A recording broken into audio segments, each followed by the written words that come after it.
গতকালকার একটা জরিপ নিয়ে কথাবার্তা চলছে। আমি প্রায় বলি যে জরিপকে খুব বেশি পাত্তা টাত্তা দেওয়ার নাই। আমরা যার সাথে যে জরিপটা মেলে তারা সেই জরিপটাকে হাইলাইট করার চেষ্টা করি। কিন্তু আমি বহুবার বলেছি, আমি ভারত থেকে দেখেই বুঝি যে আমরা এই অঞ্চলের জরিপকে রিলাই করার কিছু নেই। 24 সালে ভারতের জরিপের প্রেডিকশনগুলো হাস্যকর ছিল, যাদের দীর্ঘদিনের নির্বাচন এবং গণতন্ত্রের প্র্যাকটিস আছে। তো যাই হোক, তারপরও যেটা হচ্ছে, এই জরিপটা আবার জামাতের জন্য ভীষণ আশাব্যঞ্জক। হাড্ডাহাড্ডি লড়াই, মানে এখানে যা দেখা যাচ্ছে, ইভেন জোট জিতে যাবে, জামাতের জোট, 11 দলীয় জোট, সেটা খুব ভালোভাবেই দেখা যাচ্ছে। আমরা একটু জরিপের রেজাল্টটা দেখি, সমালোচনা আছে, আলোচনা আছে, এর সাথে জামাতের সাথে অ্যালাইন বা ছাত্র শিবিরের সাথে অ্যালাইন বা এক্স শিবিরদের সংগঠন আছে এর মধ্যে, সেই কারণে এটাকে অনেকে বাতিল করে দিতে চাচ্ছে। যাই হোক, সমর্থনের ব্যাপারটা বলি, তার আগে একটু বলে রাখা ভালো, ভোটের পার্সেন্টেজ আর আসলে আসন জেতা একই জিনিস না।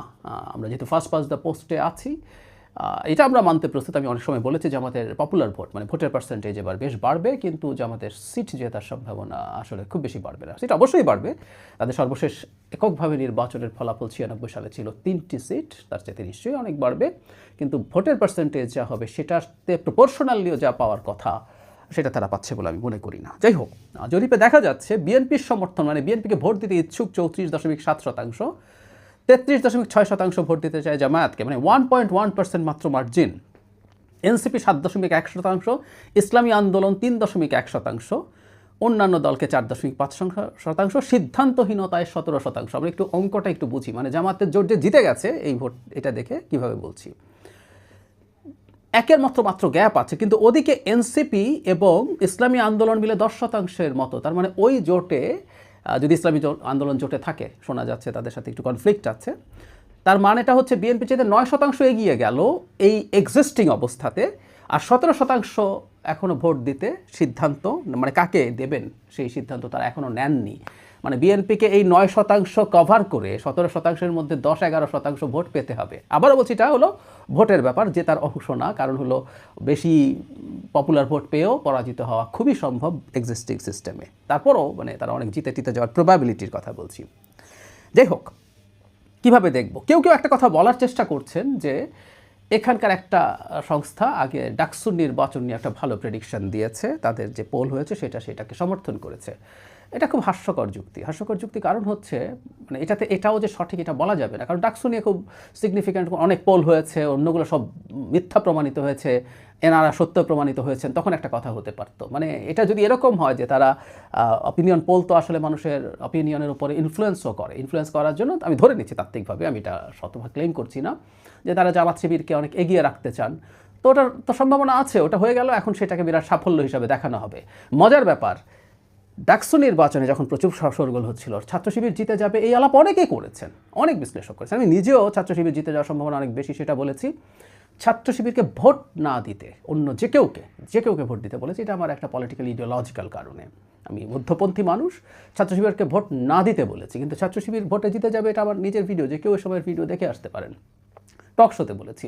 তো তাহলে ওই জরিপেরও প্রশ্ন না, প্রশ্ন হচ্ছে বাইরে থেকেই আসলে বোঝা যায় কি হতে যাচ্ছে, আমরা সেটাই বললাম। সুতরাং ওই মেলাটাকেও অন্যভাবে দেখার কিছু নেই। অ্যাট দ্য সেম টাইম, যে এই জরিপের সাথে যদি অন্যান্য অনেক জরিপ, যেমন ধরুন একটা জরিপ আসলো কয়েকদিন আগে, 70% বিএনপিকে ভোট দিতে চাই, 30% জামাতকে ভোট দিতে চাই, এই ধরনের একটা আসলো।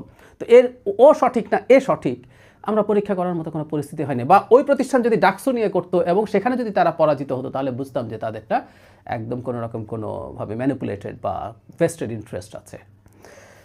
যাই হোক, বলে রাখি, মানে হাড্ডাহাড্ডি লড়াই হতে যাচ্ছে এই প্রেডিকশন, কারণ একেবারে আর খুব বেশি দিন বাকি নেই নির্বাচনে।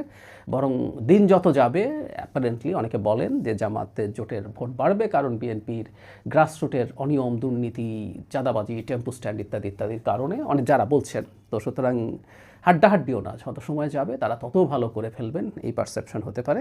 আমি কি মনে করি? আমি মনে করি মানে সাধারণভাবে জেতার ফাইটও দিতে পারবে না, জেতার জন্য 151 সিট লাগে, তার থেকে বহু দূরে থাকবে।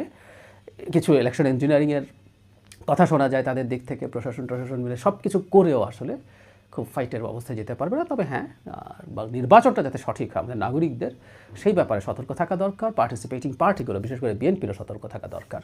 এসব জরিপ আমরা আগামী নির্বাচনের পর মেলাবো এবং মিলিয়ে আমরা আসলে বুঝবো বাংলাদেশে কে কী করেছিল।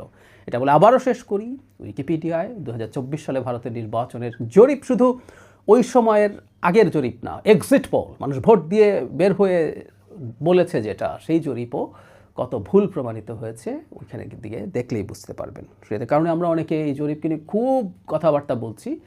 আমি অন্তত ওই উদাহরণটার কারণেই আর গুরুত্ব দিই না। আমি ওই ভারতের কথা বারবার বলি, কারণ হচ্ছে বাংলাদেশে এই জরিপের কালচার, নির্বাচনই ছিল না, জরিপ আর কী হবে। সুতরাং এগুলোকে আসলে খুব বেশি পাত্তা দেওয়ার কিছু নেই।